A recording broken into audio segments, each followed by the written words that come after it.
Install your Strike Under Desk wireless charger easily. Step 1. Mount the bracket under your desk with the adapter hole facing inward. Step 2. Insert the smart charger into the bracket and connect the power supply. Step 3. Place the sensor template on the desk in the approximate location of the charger. Move the sensor until the sensor LEDs light up. When the correct position is reached, a portion of the LEDs will light up in the direction of the charger.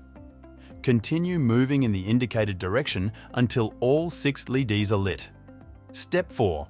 Tear off the double-sided tape and paste the template. Please do not move the template and keep the LEDs lit up. Step 5. Remove the template with LEDs in the middle.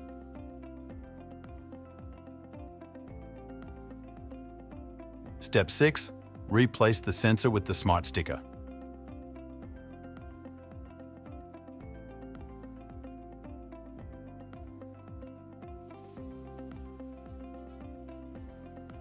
Step 7. Remove the remaining templates and the installation is complete. Step 8. Place your phone on the center of the Smart Desk sticker and enjoy fast and convenient charging.